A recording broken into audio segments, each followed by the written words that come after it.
Hello बच्चों, क्या हाल चाल। मस्त एकदम। तो आज हम लोग जिस टॉपिक पे बात करने वाले हैं वो टॉपिक है नेचर ऑफ रूट्स, यानी मूलों के लक्षण। ये द्विघात समीकरण में बहुत ही महत्वपूर्ण टॉपिक है। और हम लोग एक और चीज़ पर चर्चा करने वाले हैं, वो है कि forming quadratic equations by given roots, यानी अगर मूल दिए हुए हों तो फिर हम लोग द्विघात समीकरण कैसे बनाएंगे। या फिर हम लोग कह सकते हैं, जो कि एक बहुत बड़ी मिसअंडरस्टैंडिंग होती है बच्चों में, वो होता है अल्फ़ा बीटा गामा से संबंधित कुछ समस्याएं होती हैं जो अक्सर कन्फ्यूजन में डाल देती हैं। तो आज हम लोग इस समस्या पर भी चर्चा करेंगे कि ये जो अल्फ़ा बीटा गामा है ये आखिर कन्फ्यूजन क्यों पैदा करती है। तो बने रहिएगा वीडियो में शुरुआत से लेकर के अंत तक, ताकि आपकी हर एक समस्या, हर एक शंका और हर एक प्रश्न का जवाब आपको मिल सके और आप अपनी गणित में प्रदर्शन को और बेहतर बना सकें। ये है आपका चैनल सीक्रेट यस5 ट्यूटोरियल और मैं यस खान आपका इस चैनल में तहे दिल से इस्तकबाल करता हूँ। तो आइए शुरुआत करते हैं आज के टॉपिक की, nature of roots and forming quadratic equations by given roots. Quadratic equations के इस सेशन में आज हम लोग पढ़ने वाले हैं दो बहुत ही इम्पॉर्टेंट टॉपिक को। पहला है नेचर ऑफ रूट्स, यानी मूलों की प्रकृति या लक्षण कह सकते हैं, और दूसरा हम लोग पढ़ने वाले हैं फार्मिंग क्वाड्रेटिक इक्वेशंस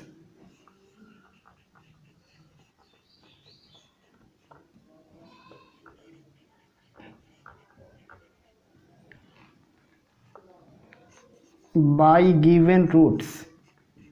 दिए गए मूलों से कैसे द्विघात समीकरण बनाएं, और ये दोनों बहुत ही ज़्यादा इम्पॉर्टेंट चीज़ है क्वाड्रेटिक इक्वेशन की निगाह में। क्वाड्रेटिक इक्वेशन अगर आप सीख रहे हो, अगर आप ये एक्सरसाइज कर रहे हो, तो आपको ये दोनों चीज़ पता होनी चाहिए। और शायद आपको ये भी पता होगा कि क्वाड्रेटिक इक्वेशन का जो थ्योरी पार्ट हम आपको सिखा रहे हैं, ये आज उसका 5वां पार्ट है। इससे पहले के 4 पार्टों में हमने क्वाड्रेटिक इक्वेशन की एक एक बात आपको सिखाई है। और अगर आपने अभी तक वो सारी चीज़ें नहीं देखी, सारी वीडियो नहीं देखे, तो प्लेलिस्ट के अंदर एक बार जाइए और सारी चीज़ों को देखिए, सारी चीज़ों को सीखिए, ताकि आपकी पकड़ और भी मजबूत हो सके क्वाड्रेटिक इक्वेशन पर। तो चलो चलते हैं अपनी टॉपिक नेचर ऑफ रूट्स पर। अब देखो, नेचर ऑफ रूट जानने के लिए सबसे पहले मैं आपको कुछ चीज़ बताता हूँ। जैसे हम लोग क्या जानते हैं कि जब भी हम लोग किसी क्वाड्रेटिक इक्वेशन को या कोई भी इक्वेशन हो उसको सॉल्व करते हैं, तो हम लोग किस लिए सॉल्व करते हैं? हम लोग सॉल्व करते हैं उसमें जो अननोन वेरिएबल होती x y z p q r कुछ भी, उसकी वैल्यू निकालने के लिए।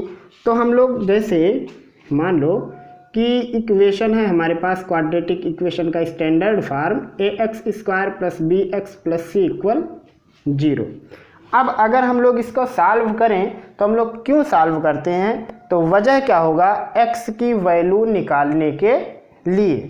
तो जब हम लोग x की वैल्यू निकालते हैं इसमें, तो वो कितना आता है? वो आता -b ± √b² - 4ac whole over 2a।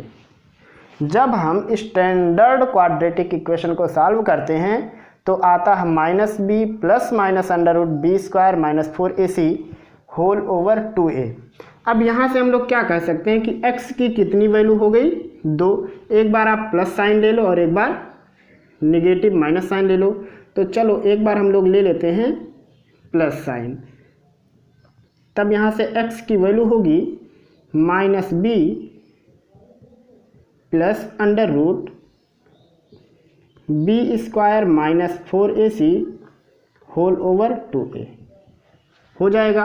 अगर एक बार हम लोग नेगेटिव साइन ले लें तो होगा x = minus B minus under root b square minus 4ac whole over 2। दो वैल्यू हो गई।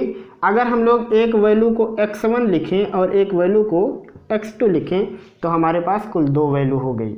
अब होता क्या है, जो ये दोनों वैल्यू है ना, इन्हीं दोनों वैल्यू को क्या कहते हैं, रूट कहते हैं। तो सिंपल में क्या लिखा जा सकता है, अगर आपसे कोई पूछे रूट या मूल क्या होता है तो लिखोगे वैल्यू ऑफ वेरिएबल यानी चर का मान दैट सेटिस्फाई द इक्वेशन। तो हम लोग सिंपल में ये कह सकते हैं कि हम लोग जो इक्वेशन सॉल्व करते हैं उस इक्वेशन को सॉल्व करने के बाद जो वेरिएबल की वैल्यू होती है उसी वैल्यू को हम लोग क्या कहते हैं, मूल कहते हैं। तो अब यहाँ देखो, अगर क्वाड्रेटिक इक्वेशन है तो कुल कितने मूल हैं, दो मूल। तो यहाँ हम लोग क्या लिख सकते हैं कि इन क्वाड्रेटिक इक्वेशन यानी द्विघात समीकरण में, in quadratic equation there are two roots. द्विघात समीकरण में कुल कितने मूल होते हैं, दो मूल होते हैं। तो यहाँ होता क्या है, वास्तव में इन्हीं दोनों मूलों को कंपेयर किया जाता है कि ये जो दोनों मूल हैं एक दूसरे से मैचिंग करते हैं कि नहीं, एक दूसरे के बराबर हैं कि नहीं, या फिर ये परिमेय संख्या यानी रेशनल नंबर है कि नहीं, इरेशनल नंबर है, रियल नंबर है, इमेजिनरी नंबर है, क्या है। तो इन दोनों मूलों को कंपेयर करते हैं हम रियल नंबर से। तो वही कंपैरिजन जो है उसी को कहते हैं नेचर ऑफ रूट। यानी इन मूलों को जब हम लोग कंपेयर करते हैं रियल नंबर से, इमेजिनरी नंबर से, रेशनल नंबर से, इरेशनल नंबर से, या फिर जीरो से कंपेयर करते हैं कि जीरो से बड़ा है या फिर छोटा है, तो जो सारा इसका जो गुण आता है वो गुण आता है नेचर ऑफ रूट्स के अंदर, यानी मूलों की प्रकृति के अंदर। तो सिंपल सी आपको इतनी बात समझ में आ गई होगी कि जब हम लोग क्वाड्रेटिक इक्वेशन को सॉल्व करते हैं तो क्वाड्रेटिक इक्वेशन को सॉल्व करने के बाद अननोन वेरिएबल चाहे x हो, y हो, कुछ भी हो, उसकी कुल कितनी वैल्यू होती है, दो। अब यहाँ ये जो दोनों वैल्यू होती है, इन्हीं दोनों वैल्यू को क्या कहते हैं हम लोग, रूट कहते हैं या फिर मूल कहते हैं। सिंपल में इसको एक और नाम से जानते हैं। देखो, एक को कहते हैं अल्फ़ा और एक को कहते हैं बीटा। यानी एक मूल का नाम अल्फ़ा और एक का बीटा। नीचे वाला अल्फ़ा हो सकता है, ऊपर वाला बीटा हो सकता है, मतलब कोई भी अल्फ़ा हो सकता है और कोई भी बीटा हो सकता है। तो शायद आप ये दोनों बात समझ गए होंगे। तो अब आओ यहाँ मैं आपको कुछ और बात बताता हूँ। देखो, ये यहाँ यहीं पर लिखते हैं। देखो यहाँ ये जो चीज़ लिखा हुआ है, देखो अंडर रूट में बी स्क्वायर माइनस 4ac, इसमें भी है, इसमें भी अंडर रूट में बी स्क्वायर माइनस 4ac। अब ये जो चीज़ लिखा हुआ ना अंडर रूट में बी स्क्वायर माइनस 4ac, इसी को कहते हैं डिस्क्रिमिनेंट। यानी डिस्क्रिमिनेंट किसको कहते हैं, डिस्क्रिमिनेंट यानी कह सकते हैं विविक्तिकर, विविक्तिकर डी से लिखा जाता है ये। और वो जो अंडर रूट में चीज़ लिखा हुआ है बी स्क्वायर माइनस 4ac, इसी को कहते हैं विविक्तिकर, डिस्क्रिमिनेंट, या एक और नाम है इसका व्यपनीत।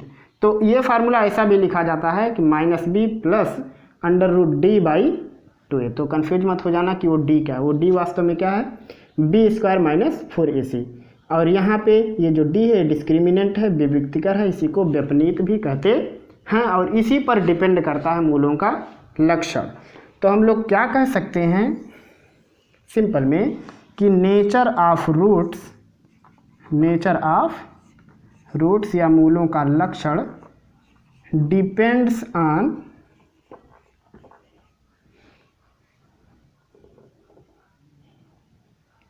डिस्क्रिमिनेंट।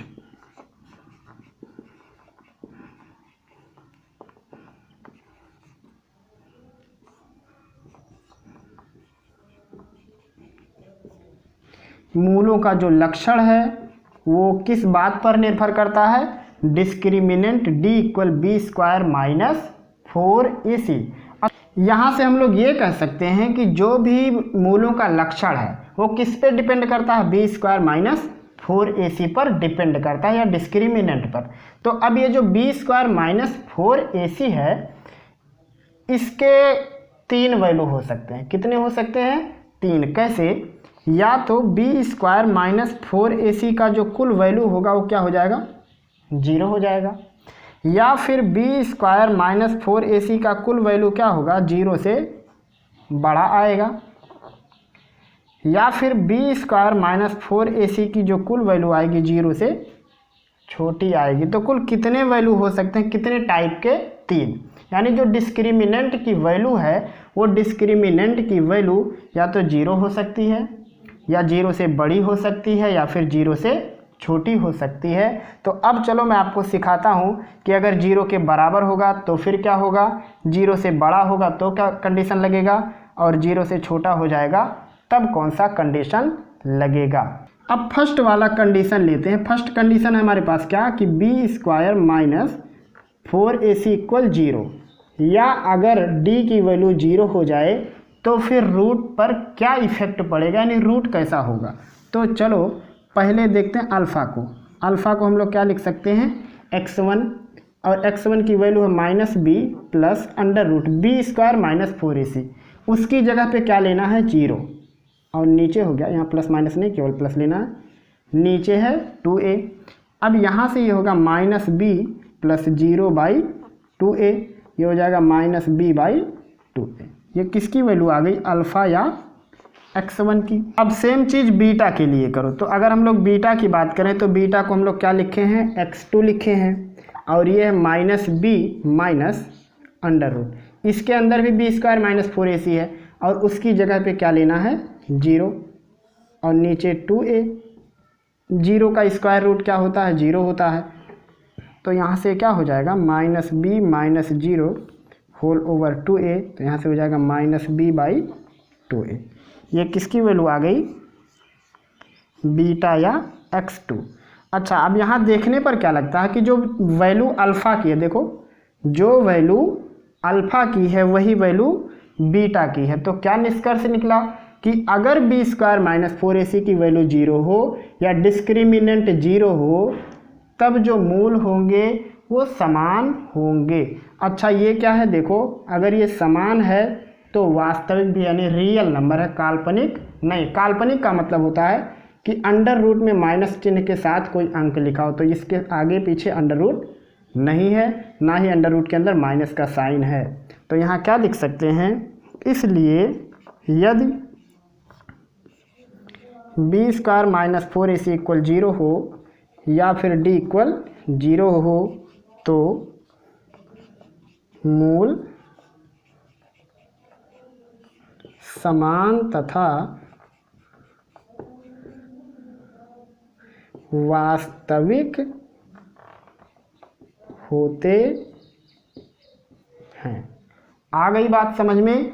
अगर अल्फ़ा और बीटा आपके बराबर आए तो कंडीशन कौन सा लगा होगा, समझ लेना, B square minus 4ac equal 0। या इसका उल्टा क्या कर सकते हैं कि अगर विविक्तिकर 0 है या बी स्क्वायर माइनस 4ac 0 है तो इसके दोनों मूल बराबर होंगे। कभी कभी सवाल में पूछता है ऐसे, जैसे एक मैं बताता हूँ एग्जाम्पल। जैसे मान लो सवाल कह देगा कि एक्स स्क्वायर प्लस के एक्स प्लस 1 के मूल प्लस के एक्स प्लस 1 इक्वल 0 के मूल बराबर हैं तो के का मान ज्ञात करो। अब जब मूल बराबर है तो कौन सा कंडीशन लगना चाहिए, B square minus 4ac equal 0। तो अब यहाँ b की वैल्यू कितनी हो जाएगा, के स्क्वायर माइनस 4, a की वैल्यू 1, c की वैल्यू 1 इक्वल 0। 4 का गुणा 1 में करोगे तो 4 आएगा, उस साइड जाके प्लस हो जाएगा, तो के स्क्वायर इक्वल 4। यहाँ से k की वैल्यू कितनी हो जाएगी, प्लस माइनस 2। यानी अगर k की वैल्यू +2 ले लें या फिर -2 ले लें तो इसको हल करने पर अल्फ़ा और बीटा की वैल्यू बराबर आएगी। तो कभी कभी ऐसा प्रश्न देता है, कोई इक्वेशन दे देगा और कहेगा कि अगर इसके मूल बराबर हैं तो k का मान ज्ञात करो, a b c कोई वैल्यू गायब रहेगी उसके मान ज्ञात करो। तो सिंपल में आपको ऐसे प्रश्नों में क्या करना है, बी स्क्वायर माइनस 4ac की वैल्यू को 0 के बराबर कर देना है। या फिर मान लो ऐसा इक्वेशन दे दे कि निम्न में से कौन कौन से समीकरण के मूल समान हैं, तो उन्हीं समीकरणों के मूल समान होंगे। जिनमें B square minus 4ac equal 0 या डिस्क्रिमिनेंट 0 होगा। तो शायद आप मेरी ये पहली बात B square minus 4ac equal 0 होने पर कौन कौन से कंडीशन होते हैं आ गई होगी समझ में। अब चलो चलते हैं दूसरे कंडीशन पर। दूसरा कंडीशन हम लोग लेते हैं कि अगर बी स्क्वायर माइनस 4ac की वैल्यू बड़ी हो जाए 0 से या डिस्क्रिमिनेंट डी की वैल्यू, क्योंकि दोनों एक ही चीज़ है तो कभी कभी ये भी दिया रहता है, या डी की वैल्यू 0 से बड़ी हो जाए या फिर बी स्क्वायर माइनस 4ac की वैल्यू 0 से बड़ी हो जाए तो क्या होगा। चलो देखते हैं यहाँ पे क्या होगा। तो यहाँ पे सबसे पहले बात करते हैं अल्फ़ा की या x1 की। तो ये होगा minus b plus under root b square minus 4ac whole over 2a। यही है हमारे पास अल्फ़ा। अच्छा सोचो इसकी पूरी वैल्यू कितनी है 0 से बड़ी। तो अब 0 से बड़ी है तो दो कंडीशन हो सकता है। तो हम लोग पहला कंडीशन सेकंड के अंदर का फर्स्ट कंडीशन वो क्या होगा, मान लो उसको हम लोग कह दें, अगर कंडीशन ए कह देते हैं तो कंडीशन ए क्या होगा, बी स्क्वायर माइनस 4ac अगर 0 से बड़ा है तो वो दो प्रकार के अंक हो सकते हैं, या तो इनका वर्गमूल निकल जाएगा या फिर वर्गमूल नहीं निकलेगा। मेरी बात आपको समझ में आ रही होगी। जैसे मान लो हम लोग अंडर रूट 2 लिख दिए तो 2 का नहीं निकलेगा, ये भी 0 से बड़ा है। अंडर रूट 3 लिख दिए, इसका भी नहीं निकलेगा। अंडर रूट 4 लिख दिए तो इसका निकल जाएगा। तो अगर 0 से वैल्यू बड़ी है तो दो रूप हो सकते हैं, या तो बी स्क्वायर माइनस 4ac की वैल्यू जो होगी उसका वर्गमूल नहीं निकलेगा या फिर निकल जाएगा। तो फर्स्ट टाइप में लेंगे हम लोग, इसमें पहले यहाँ लिख देते हैं, जिसको छोड़ो। फर्स्ट टाइप में क्या लिखेंगे कि बी स्क्वायर माइनस 4ac का वर्गमूल निकल सकता है, वर्गमूल निकल सकता है। अगर बी स्क्वायर माइनस 4ac का वर्गमूल निकल सकता है तब अल्फ़ा क्या होगा देखो, या x1 होगा minus b plus under root b square minus 4ac whole over 2a। सोचो जब इसका वर्गमूल निकल जाएगा तो यहाँ पे कोई गिनती होगी, जैसे 1 2 3, जैसे मान लो 1 का स्क्वायर रूट 1 होगा तो इसमें जुट के कुछ आएगा, 2 होगा तो यहाँ कुछ आएगा, 3 होगा तो कुछ आएगा। इसका क्या मतलब हुआ कि अगर इसका वर्गमूल निकल जाएगा तो यहाँ पे करड़ी नहीं बचेगी, और जब करड़ी ना बचे तो उसको कहते हैं परिमेय संख्या। क्या कहते हैं, परिमेय संख्या। तो ये क्या होगा समझ लो, परिमेय संख्या एक होगा। क्या होगा, परिमेय संख्या। अच्छा अगर हम लोग बीटा की बात करें तो बीटा होगा x2 minus B minus b square minus 4ac whole over 2। तो यहाँ भी बी स्क्वायर माइनस 4ac की वही वैल्यू होगी जो यहाँ होगी। अच्छा यहाँ पे माइनस बी में वो चीज़ घटेगा, यानी दोनों माइनस है तो बड़ा अंक हो जाएगा। गिनती मतलब दूसरी हो जाएगी कुछ भी, जैसे मान लो -1 है, -2/2 तो हो जाएगा -3/2। यहाँ -1 है और +2 हो जाए /2 तो हो जाएगा ये 1/2। तो ऐसे गिनती चेंज हो जाएगी। लेकिन ये भी क्या आएगा, परिमेय संख्या। क्यों आएगा, क्योंकि इसका वर्गमूल निकल जाएगा। तो जब वर्गमूल निकल जाएगा तो कोई एक अंक होगा और वो अंक इसके साथ मिलके कुछ नया अंक बनाएगा, यहाँ इसके साथ मिलके कुछ नया अंक बनाएगा। तो इस बार क्या हो रहा है कि अल्फ़ा और बीटा बराबर नहीं है। तो देखने में ही लग रहा है, देखो यहाँ ये दोनों एक जैसे हैं, लेकिन इसमें कुछ चीज़ जुटा हुआ और इसमें कुछ चीज़ घटा हुआ।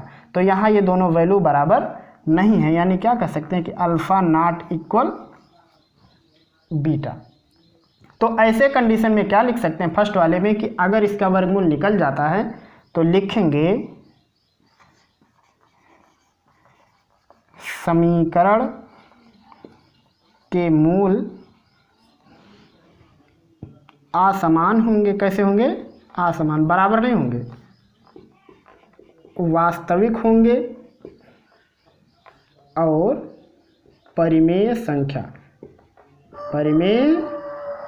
संख्या होगा, या परिमेय होंगे, कुछ ऐसा लिख सकते हैं। बात तो आपको समझ में आ ही रही होगी। दूसरा कंडीशन क्या है, दूसरा ये है कि अगर इसका वर्गमूल ना निकले, यानी बी स्क्वायर माइनस 4ac का वर्गमूल ना निकले,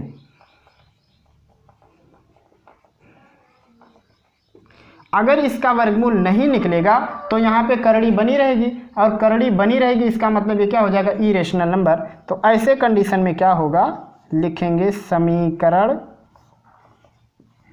के मूल असमान,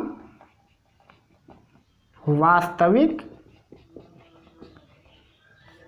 और अपरिमेय।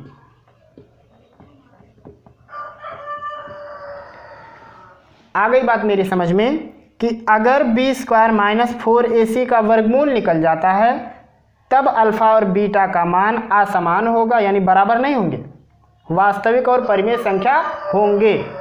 और अगर इसका वर्गमूल नहीं निकलता है तब भी मूल असमान होंगे, तब भी वास्तविक होंगे, लेकिन उस बार अपरिमेय संख्या हो जाएंगे। तो ये दूसरा कंडीशन भी शायद आपको समझ में आ गया होगा। अब चलते हैं तीसरे कंडीशन पर। अब तीसरा वाला कंडीशन लेते हैं। तीसरा कंडीशन है हमारे पास कि अगर b square minus 4ac less than 0 हो जाए तब क्या होगा। तो देखो, अगर ये लेस देन 0 हो जाए तो बात करो सबसे पहले अगर अल्फ़ा की या x1 की, तो ये होगा minus b plus under root b square minus 4ac whole over 2a। तो अगर ये 0 से छोटा हो जाएगा तो कन्फर्म -1 -2 ऐसा चला जाएगा, या जो भी होगा तो निगेटिव में होगा। और जैसे ही अंडर रूट के अंदर निगेटिव साइन आता है तो इसको तुरंत कहते हैं काल्पनिक या इमेजिनरी। तो यहाँ पे क्या हो जाएगा, तुरंत क्या बन जाएगा, ये काल्पनिक बन जाएगा। ऐसे ही अगर हम लोग बीटा की बात करें या x2 की, तो ये होगा minus B minus under root में B square minus 4ac whole over 2a। ये भी क्या बन जाएगा, काल्पनिक या इमेजिनरी। क्यों बनेगा, क्योंकि ये 0 से छोटा होगा तो अंडर रूट में निगेटिव का साइन आएगा, और जैसे अंडर रूट में निगेटिव का साइन आता है तुरंत वो हो जाता है इमेजिनरी। लेकिन ये इमेजिनरी होने के बावजूद एक दूसरे के बराबर नहीं है, क्योंकि यहाँ पे वो इमेजिनरी नंबर में माइनस बी यहाँ है और यहाँ पे उस चीज़ प्लस हो जाएगा, और यहाँ माइनस बी में वही चीज़ माइनस होगा। तो यहाँ ये दोनों लोग बराबर भी नहीं हैं, इसका मतलब अल्फ़ा और बीटा इक्वल नहीं है। तो ऐसे कंडीशन में जब 0 से छोटा हो जाए डिस्क्रिमिनेंट, तब ऐसे कंडीशन में हम लोग क्या लिख सकते हैं कि समीकरण के मूल काल्पनिक होंगे। कैसे होंगे, काल्पनिक, और कैसे होंगे, असमान होंगे, यानी बराबर भी नहीं होंगे लेकिन काल्पनिक होंगे। इससे पहले वाले कंडीशन में भी बराबर नहीं थे लेकिन वास्तविक थे, और वास्तविक होने के साथ साथ उसमें दो कंडीशन था, या तो परिमेय आ रहा था या फिर अपरिमेय आ रहा था। तो शायद आप नेचर ऑफ रूट समझ गए होंगे कि नेचर ऑफ रूट क्या होता है, कैसे इसको पहचानते हैं। आइए अब एक टेबल के जरिए मैं आपको ये सारी बात बता देता हूँ ताकि आपको ये बात हरदम याद रहे। तो ये है क्वाड्रेटिक इक्वेशन को सॉल्व करने के बाद जो रूट्स आते हैं उन रूट्स का नेचर पता करने के लिए एक पूरा चार्ट, जिसके जरिए से आप कोई भी क्वाड्रेटिक इक्वेशन का रूट का नेचर पता कर सकते हो। तो जिसमें से पहला है कि अगर डिस्क्रिमिनेंट 0 हो या बी स्क्वायर माइनस 4ac की वैल्यू 0 हो तो वहाँ पे अल्फ़ा की वैल्यू होगी -b/2a और बीटा की वैल्यू होगी -b/2a, और ऐसे कंडीशन में मूल समान होंगे और वास्तविक होंगे। यानी अगर प्रश्न में कहें कि मूल समान और वास्तविक हैं तो कन्फर्म ये कंडीशन लगेगा, या अगर ये कंडीशन लगता है तो मूल वैसे होंगे। दूसरा है कि अगर डिस्क्रिमिनेंट 0 से बड़ा हो या फिर बी स्क्वायर माइनस 4ac 0 से बड़ा आए तो समझ लेना कि ऐसे में अल्फ़ा और बीटा ये दोनों असमान होंगे और वास्तविक होंगे, लेकिन परिमेय होंगे या अपरिमेय वो इस बात पर डिपेंड करेगा कि बी स्क्वायर माइनस 4ac पूर्ण वर्ग है या फिर नहीं। यानी अगर इसका पूर्ण वर्ग है, मतलब अगर इसका वर्गमूल निकल जाता है तो ये परिमेय संख्याओं की कैटेगरी में आएगा, और अगर नहीं निकलता है तो अपरिमेय संख्याओं की कैटेगरी में आता है। यानी अगर कोई इक्वेशन दे के आपसे पूछ रहा है कि कौन कौन से असमान मूल वाले हैं, तो असमान मूल उन्हीं के होंगे जिनका d ग्रेटर देन 0 हो या फिर d लेस देन 0। देखो दोनों में मूल असमान हैं। लेकिन अगर प्रश्न थोड़ा और आगे बढ़ा के कह दे कि किसके मूल असमान और वास्तविक हैं, तो आपको कन्फर्म d ग्रेटर देन 0 लेना है, d लेस देन 0 नहीं लेना, क्योंकि इसमें भी मूल असमान होते हैं लेकिन काल्पनिक होते हैं। लेकिन इसमें जो मूल असमान होते हैं वो वास्तविक यानी रियल होते हैं। परिमेय कब होंगे? जब b² - 4ac एक पूर्ण वर्ग संख्या यानी उसका वर्गमूल निकल जाए। अपरिमेय कब होंगे? जब b² - 4ac का वर्गमूल ना निकले तब अपरिमेय होंगे। तो मेरे ख्याल से आपको ये चार्ट समझ में आ गया होगा।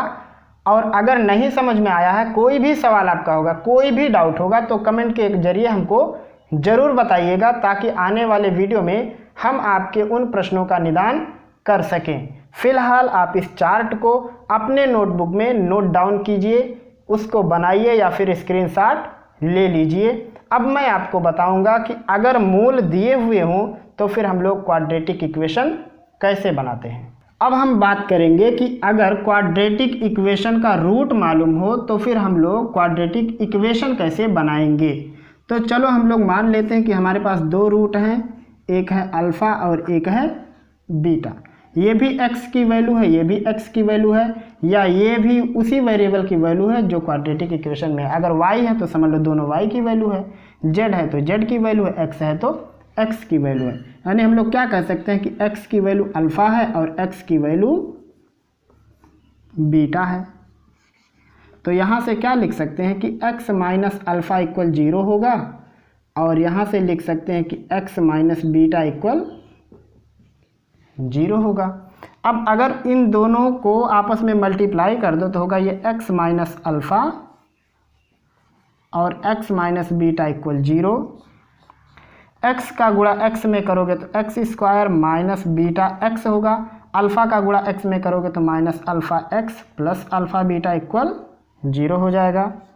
ये हो जाएगा x² माइनस, दोनों में से x कॉमन ले लोगे तो होगा ये beta plus alpha into x plus alpha beta. यहाँ से इसको लिख सकते हो कि x² minus alpha plus beta x plus alpha beta, और ये सब क्या होगा 0 के बराबर। तो ये हमारे पास क्या आ गया, एक इक्वेशन। अब देखो अगर हमको अल्फ़ा और बीटा मालूम हो तो हमारा इक्वेशन कैसा हो गया, x² minus alpha plus beta into x plus alpha beta equal 0। अगर हमको द्विघात समीकरण के मूल पता है तो द्विघात समीकरण ऐसा हो गया। अब इससे क्या निष्कर्ष निकला, निष्कर्ष ये निकलता है कि ये जो अल्फ़ा और बीटा यहाँ पे योगफल में है और यहाँ पे क्या है गुणनफल में है। तो इसको ऐसा लिख सकते हैं कि ये लिखा हुआ x² माइनस मूलों का योग इंटू x प्लस मूलों का गुणनफल इक्वल क्या हो जाएगा 0। यानी अगर हमको द्विघात समीकरण बनाना है तो x² माइनस उसमें मूलों के योगफल में x का गुणा प्लस मूलों का गुणनफल ले लेंगे तो बन जाएगा हमारा द्विघात का समीकरण।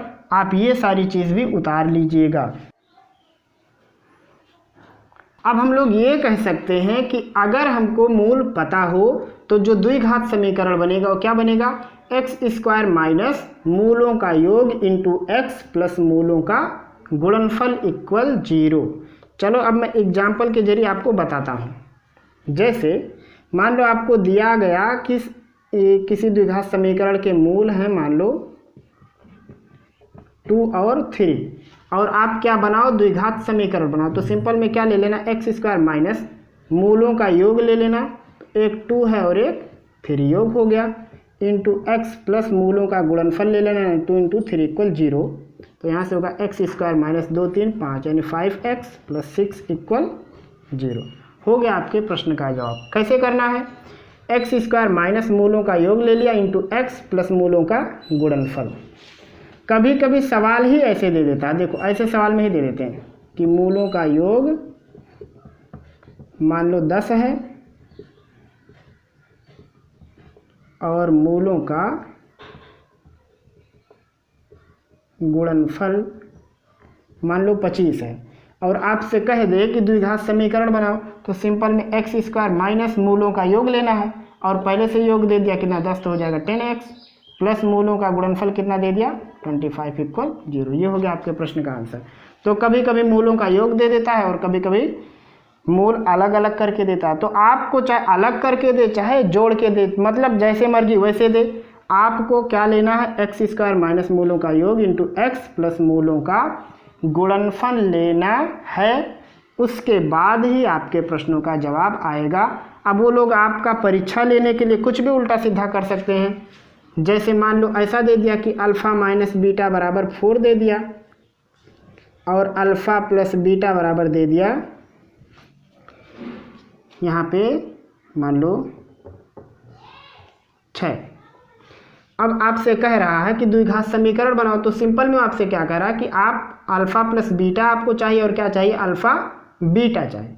मूलों का योग मतलब अल्फ़ा प्लस बीटा, मूलों का गुणनफल मतलब अल्फ़ा बीटा। लेकिन आप योगफल जानते हो गुणनफल नहीं जानते हो, तो आपको इन्हें हल करना पड़ेगा। अब आप कैसे करोगे आप पर डिपेंड है। तो यहाँ बीटा से बीटा कैंसिल होकर 2 अल्फ़ा इक्वल हो जाएगा 10, अल्फ़ा इक्वल 5 रखोगे तो उस साइड जाके बीटा कितना हो जाएगा 1। तो इक्वेशन क्या बनेगा x square minus alpha plus beta into x plus alpha beta equal 0। तो यहाँ से हो जाएगा x square minus alpha plus beta की पहले से value 6x plus alpha into beta, alpha का मान 5 बीटा का मान 1, तो 5 गुणे 1 मतलब 5 इक्वल हो जाएगा 0। और ये हो जाएगा आपके प्रश्न का जवाब। तो आपको जो मेन चीज़ याद रखनी है वो है x square minus alpha plus beta into x plus alpha beta, या एक्स स्क्वायर माइनस मूलों का योग इंटू एक्स प्लस मूलों का गुणनफल इक्वल 0।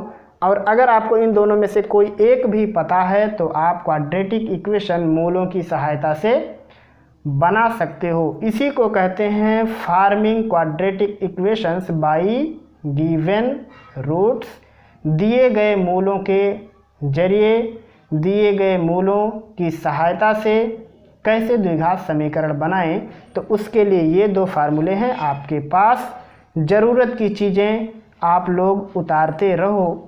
चलो 1-2 एग्जाम्पल के जरिए मैं आपको और भी क्लियर करके बताता हूँ ये चीज़। पहला एग्जाम्पल हम लोग ले लेते हैं कि alpha square plus beta square की वैल्यू है 2 और दिया हुआ है अल्फ़ा प्लस बीटा की वैल्यू 2। आपको बनाना है क्वाड्रेटिक इक्वेशन जिसके मूल अल्फ़ा और बीटा हैं। आपको ऐसा इक्वेशन बनाना है। दिया है alpha square plus beta square की वैल्यू 2 और अल्फ़ा प्लस बीटा की वैल्यू 2। आपको ऐसा इक्वेशन बनाना है जिसके मूल क्या है अल्फ़ा और बीटा है, यानी फार्म ए क्वाड्रेटिक इक्वेशन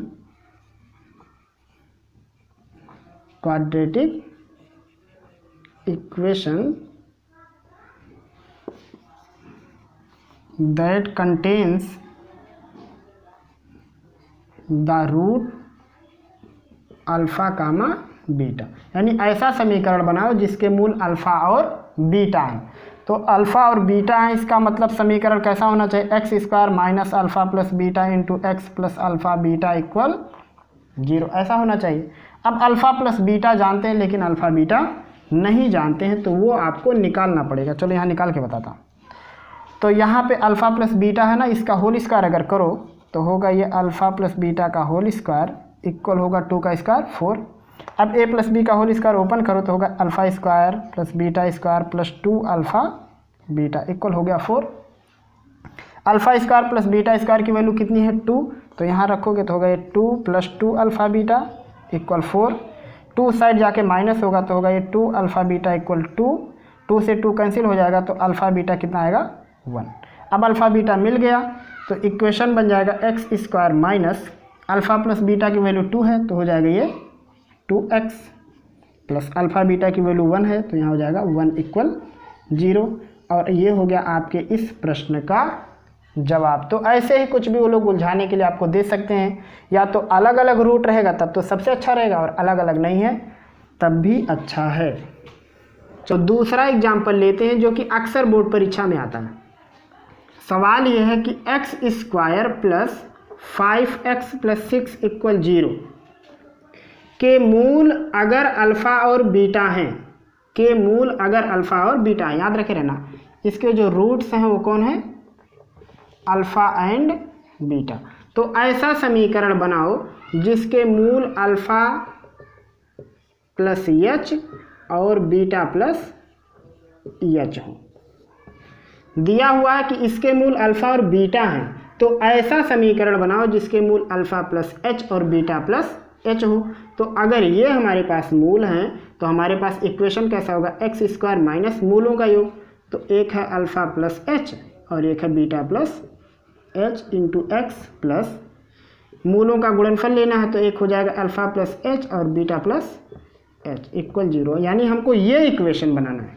तो यहाँ से ये होगा x square minus alpha plus beta plus 2h into x plus इसका गुणा करो तो होगा ये अल्फ़ा बीटा, अल्फ़ा का गुणा एच में करोगे तो अल्फ़ा एच, एच का गुणा बीटा में करोगे तो beta H plus H square equal 0। यहाँ से ये हो जाएगा x square minus alpha plus beta plus 2h into x plus